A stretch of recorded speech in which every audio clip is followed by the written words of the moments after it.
Alors, à présent, nous avons une conférence dédiée au retail culturel.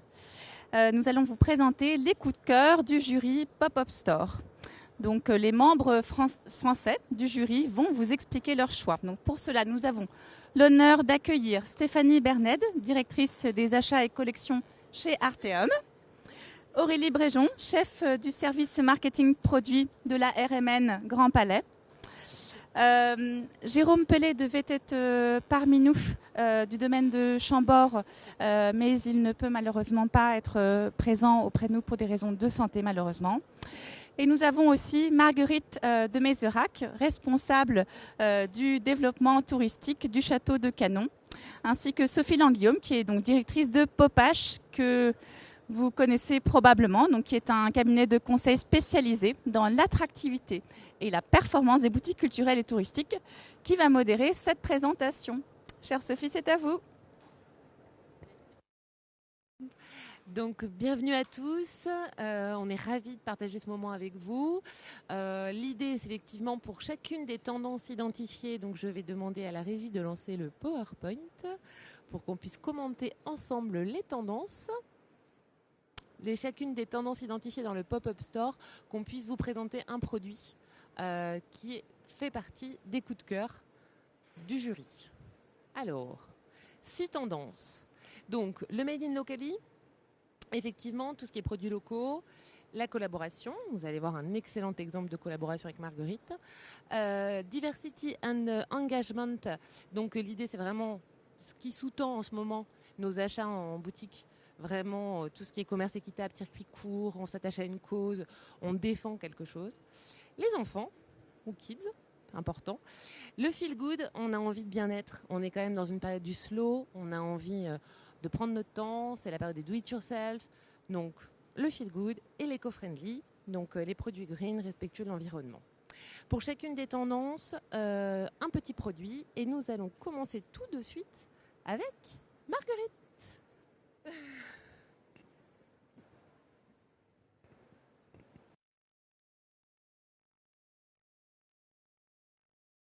Bonjour à tous, Marguerite de Mézerac, donc moi je travaille dans le Calvados en Normandie, je m'occupe du château de Canon qui est connu pour ses jardins. Nous avons une petite boutique et je suis ravie d'avoir participé à ce jury.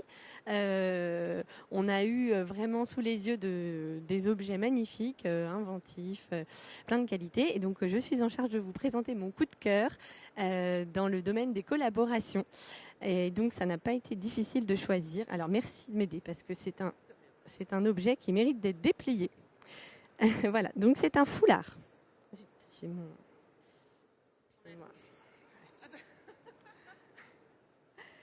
Voilà, donc c'est un foulard qui a été édité en collaboration entre la BNF et Inouï Édition. Donc, le foulard en fait a été entièrement redessiné à partir d'archives d'un plan de Paris en vue cavalière par la BNF. Alors moi ce que j'ai trouvé, c'est que le format du foulard était fantastique pour une telle collaboration parce que c'est une vue cavalière qui regorge de détails, donc bien sûr ça a été redessiné. Il y a aussi des petits personnages chimériques, animaliers, un bestiaire autour, en bas et en haut, qui permet d'adoucir les lignes très graphiques des rues. Mais je trouvais déjà que le graphisme d'un plan se prête à ce genre d'objet, que le format carré également. Et j'ai beaucoup aimé le fait qu'il y ait une déclinaison. Donc ça, c'est un des foulards, mais il y en a 13 en tout, avec vraiment une jolie gamme colorimétrique.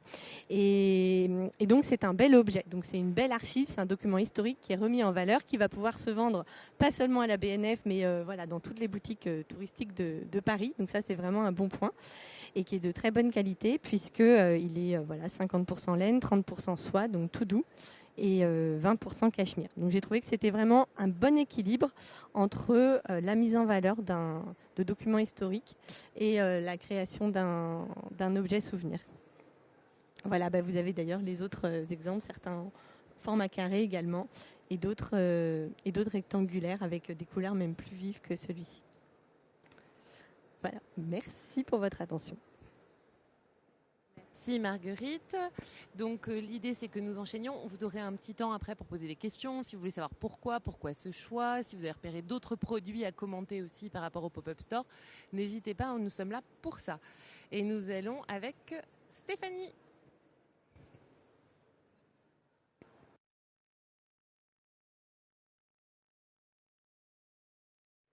Bonjour. Alors, vous voyez, j'ai la moitié de la salle, de l'auditoire et l'équipe d'Arteum, en fait. Donc, je ne suis pas forcément très connue.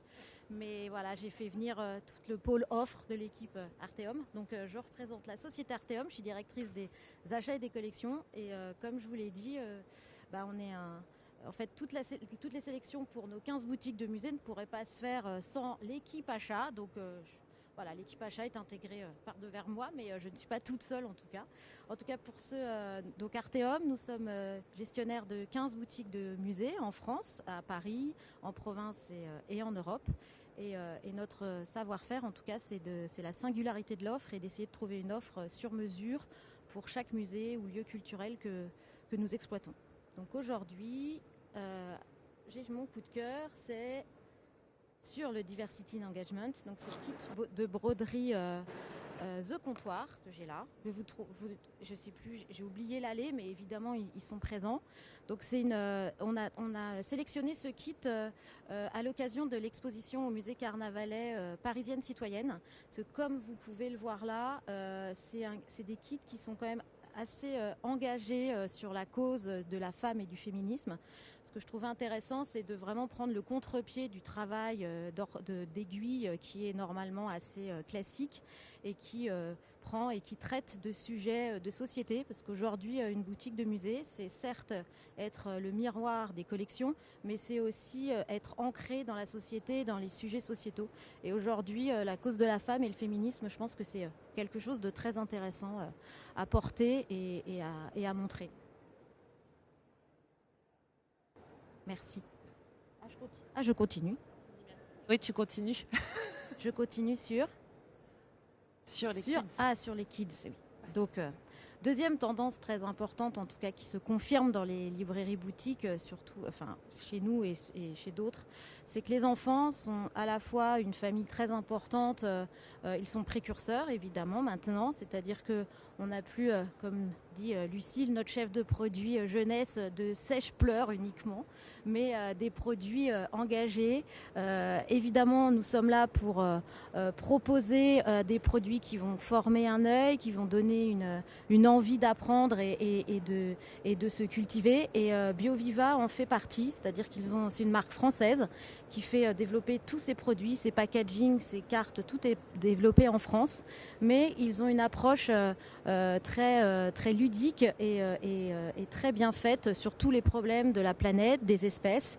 Ils n'ont pas un parti pris complètement catastrophique, mais justement, ils aident de façon ludique à comprendre mieux les sujets de la planète. Et associé à ça, ils ont aussi une fondation. Et ça, ce qui est très bien, c'est-à-dire quand on achète un produit BioViva aujourd'hui, il y a une partie du chiffre d'affaires qui revient à cette fondation. Et cette fondation a des sujets sur l'enfance et sur l'éducation. Ils ont des très belles causes. Et donc, je trouve important aussi d'avoir des produits qui font sens, qui ne sont pas juste pour s'amuser, mais qui racontent à la fois de belles histoires et qui le prouvent dans des sujets très forts avec leur fondation. Troisième et dernier. Je continue toujours. Troisième. Alors, Made in Locali, la ceinture du marin. Ils sont là, ils sont devant là, donc ils sont venus. Alors, c'est local, mais aussi c'est important pour nous, en tout cas une des missions de la librairie boutique, c'est de mettre en avant la jeune création.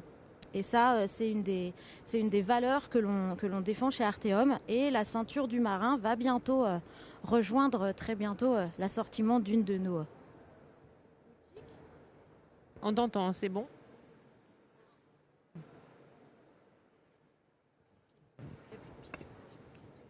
3 tendances, c'est trop.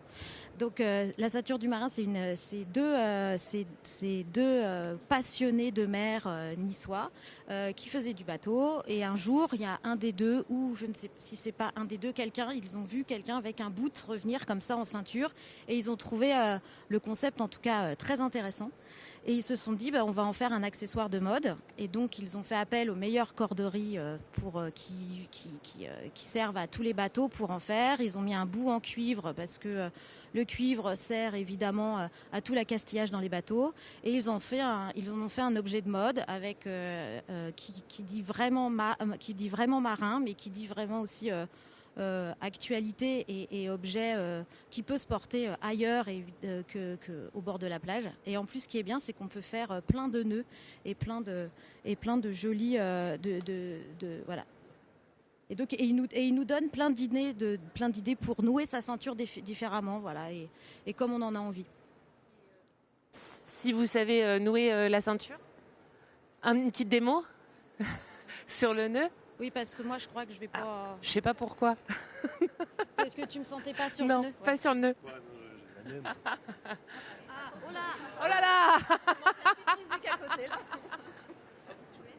Donc ici, vous avez vos 2 brins. Et on va venir faire en premier le premier nœud de la chaussure, donc un nœud simple. Ouais. Un nœud simple de chaussure. Et le même dans l'autre sens. Et en fait, ça donne le nœud plat. C'est un nœud qu'on utilise sur tous les voiliers, qui tient super bien, qui permet d'attacher les voiles entre elles. Et après, on vient soit repasser dans les passants, soit laisser pendre un brin un peu comme on veut. Globalement, c'est le nœud de base qu'on propose. On l'a trouvé assez sympa. C'est comme ça qu'on a eu cette idée. Et voilà. bravo. Merci. Merci beaucoup.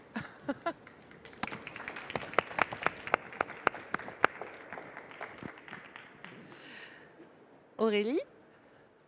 Alors, donc, bonjour à tous. Donc, je suis Aurélie Bréjean. Donc, je travaille à la RMN Grand Palais où nous avons un réseau de 34 librairies boutiques en France. Et donc, ma première sélection, c'est surtout pour symboliser un petit peu aussi nos enjeux et les challenges qui nous attendent tous en termes d'éco-responsabilité. Et également par rapport à toutes les réglementations qui arrivent. Et donc ce tote-là qui est en fibre de bois et qui consomme beaucoup moins d'eau qu'un tote en coton bio normal. Pardon. Hop là. Merci. Et je trouvais ça, voilà, c'est en termes de produits, je trouvais que ça symbolisait bien en fait tous les enjeux que nous pouvions avoir et notamment dans l'industrie du textile pour évoluer et par rapport notamment avec la dernière création de la filière textile qui vient de se créer en filière REP. Et ma deuxième sélection en produit, voilà, c'est aussi pareil, c'est pour montrer donc les challenges que nous avons. Donc c'est en même temps c'est une catégorie, donc la catégorie kids et aussi donc éco-friendly. Donc pour montrer donc en termes de donc la catégorie jeunesse, comme le disait Stéphanie, et également donc le futur pour nos boutiques pour diffuser la culture et avoir une culture ludo-éducative.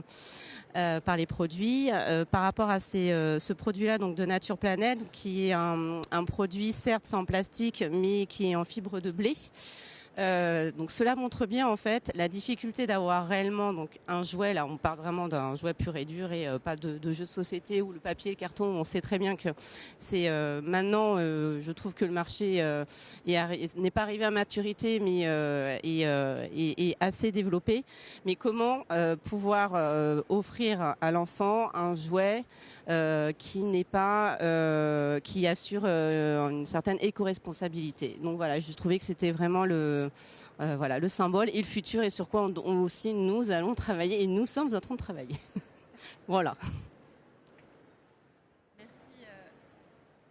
Merci Aurélie. Donc le dernier produit du coup, Feel Good. Donc c'est moi qui vais vous le présenter. Moi j'ai choisi Chopette parce que d'abord j'adore le nom, je trouve ça génial. Et qu'ensuite, alors je vais vous présenter ce magnifique petit produit entièrement personnalisable, ce qui est quand même plutôt pas mal pour nos boutiques vu qu'on cherche tout le temps des nouveautés personnalisables. La housse. pour ceux qui n'aiment pas les rayures, est entièrement personnalisable. Bouchon personnalisable, fait en charentaise, en matière de charentaise. J'adore, Lucille se marre, mais moi j'adore. Donc, charentaise, la matière tient aussi bien au chaud qu'au froid, quand même. Verre recyclé et recyclable, si Marguerite accepte de me retirer mes chaussettes. Hop, merci. Donc, verre recyclé et recyclable, donc au top, en termes de produits responsables et durables. Et du coup, tout a été fabriqué en Charente, sauf le verre qui est fabriqué en Italie, parce qu'effectivement, ça polluait moins, donc il y a une vraie logique derrière. Donc, je trouvais que comme on est tous à la recherche de nouveautés parfois sur nos boutiques, et puis on a tous envie d'avoir autre chose que du crayon et de la gomme, je trouvais que Chopette, c'était marrant. Voilà. Donc c'était notre dernier produit du jour. Je vous laisse aux questions. Nous sommes à vous si vous avez des questions. Si vous n'en avez pas, moi je vais en avoir. Hein.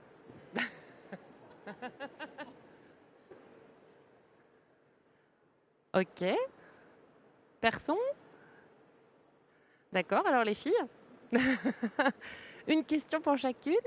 Du coup, sauver. Non, c'est peut-être pas directement dans le sujet, mais je suis une des marques dont les produits ont été sélectionnés sur le Pop-Up Store. Je remercie le jury. Et je trouve dommage que sur nos stands, on n'ait pas un petit macaron, quelque chose qui signale que effectivement cette année, pour cette saison, on a été sélectionné. Et puis effectivement avoir un code couleur selon les catégories et que ce soit signalé aussi à côté du produit. Voilà, c'était une suggestion pour le salon. C'est une bonne idée qu'on fera remonter effectivement à l'organisatrice du salon. Oui. Quelle est votre marque ? Quel est votre produit ? Carawan Authentique. J'ai à la fois des savons ayurvédiques qui sont dans une coque en feuilles de palmier, des bijoux textiles faits par des femmes en Turquie et une fouta multifonction en coton bio. Voilà. D'accord, merci. Merci à vous. Alors les filles, du coup, grande question. Comment fait-on à l'heure actuelle, et c'est vraiment notre défi à tous dans les boutiques, pour cumuler notre problématique de circuit court made in France avec des produits qui n'explosent pas En prix ? en prix? Alors, il y a plusieurs choses. Où on arrête de payer, j'arrête de payer mon équipe achat, mais non, on ne fait pas. Non, on joue sur les marges. C'est évident que quand on fait un produit made in France ou made in Europe, il y a deux choses. Ou on va faire un volume plus important et donc on va pouvoir appliquer une marge conséquente, ou on fait des produits tests en made in France et là la marge va être moindre évidemment, mais on ne va pas se leurrer, on va se rattraper ailleurs sur des produits plus larges où on va pouvoir jouer sur les prix. Mais c'est vrai que c'est une alchimie en tout cas, ou un travail de tous les jours avec l'équipe où on se pose beaucoup plus de questions qu'avant en fait, puisque même maintenant faire venir les produits de très loin, ça n'a plus beaucoup d'intérêt évidemment pour la planète, mais surtout sur les coûts maintenant de transport de matières premières ou de containers. Donc assez vite on s'est posé toutes ces questions-là avec l'équipe achat, et c'est un choix et c'est même un questionnement prix sur le bon positionnement prix. On fait des réunions de travail beaucoup plus longues maintenant que l'on développe en France et en Europe, mais c'est nécessaire, et même pour la vitesse de développement d'un produit, de développer en France ou en Europe, on développe beaucoup plus vite, puisqu'évidemment on a moins le trajet, et donc ça nous permet d'être beaucoup plus réactifs aussi sur des produits et plus exclusifs.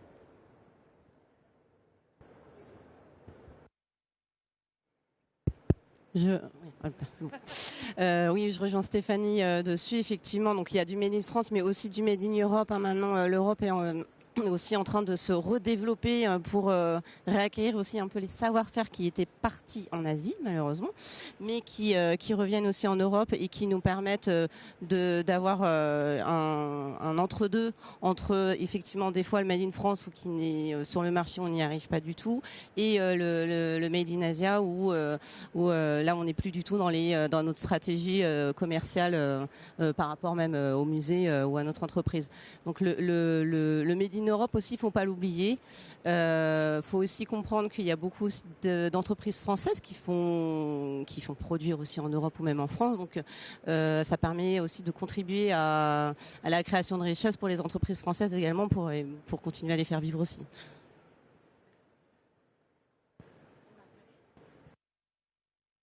Question. Nous, en plus, on est un petit site. Du coup, je pense que notre exemple est intéressant aussi parce que forcément, la porte d'entrée pour certains fournisseurs. Vous m'entendez ? Pardon. Est trop élevé pour nous. On peut pas commander d'énormes quantités ou autres. On peut pas faire le marché en gros. Voilà, on est petit, on commande des petites quantités. Et du coup, c'est vrai que on a besoin de beaucoup d'inventivité, beaucoup d'ingéniosité. Moi, je fais énormément, de plus en plus du coup tout simplement de dépôt-vente avec des créateurs locaux. Ça permet d'avoir vraiment une présence d'artisanat cohérente dans notre boutique de manière toute simple.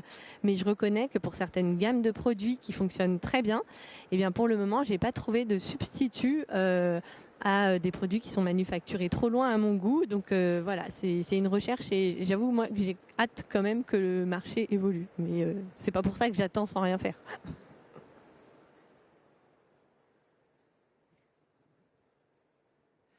D'autres questions ? Je vois rien du tout. Moi, j'ai le projecteur, donc je vois pas s'il y a un monsieur qui bouge là. Ouais, voilà. Bonjour. Moi, je voudrais savoir pourquoi il n'y a pas dans les musées, on a plusieurs châteaux, des musées, comme vous le disiez, de petits. Pourquoi on ne ferait pas une petite centrale d'achat et pouvoir échanger ensemble et acheter en plusieurs quantités pour plusieurs monuments pour avoir un meilleur prix? Merci Eric. Je vais passer la parole à Marguerite. C'est une bonne question. Je peux vous demander votre site ? C'est un monument public ou un monument privé ? On est un petit château dans la Seine-et-Marne, Vaux-le-Vicomte. Très bien. Vous faites partie du même réseau que moi. On l'a déjà évoqué, du coup on est Eric dans le même réseau Audacieux du patrimoine où on a déjà une centrale d'achat, alors plus pour tout ce qui est fournisseur. Et en effet, on a évoqué de se grouper déjà pour justement pourquoi pas développer certains produits. Là on avait un petit workshop juste à côté où il était question qu'on se groupe pour acheter certains produits ou autres. Mais je pense que l'intérêt de se grouper, ce serait vraiment de réfléchir à comment reproduire certaines gammes d'objets qu'on vend pratiquement tous et qui sont usinés très loin. Et en effet, chacun de notre petit côté, on ne pourra pas y arriver, alors qu'à plusieurs, ça peut peut-être être possible. Voilà, donc on en reparle. Merci. Et je crois qu'il y avait une autre question.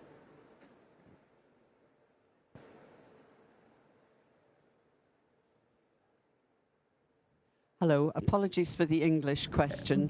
Bonjour, pardonnez-moi, je vais parler en anglais. Est-ce que vous pouvez nous dire si le Brexit a complètement tué la possibilité de faire des achats au Royaume-Uni ou si ça fait encore partie des acheteurs que vous considérez? Qui veut répondre, les filles? Je vais vous répondre en français. Oui, évidemment, le Brexit, pour nous, en tout cas, on avait des fournisseurs historiques avec qui on travaillait et on a dû arrêter de travailler avec eux puisque malheureusement, ils n'avaient pas non plus la force d'avoir un entrepôt en Europe ou en France pour pouvoir travailler plus facilement avec nous. Donc oui, et on a trouvé remplaçant ailleurs, mais c'est vrai que le Brexit pour ça a été très impactant, je pense, pour les fournisseurs anglo-saxons.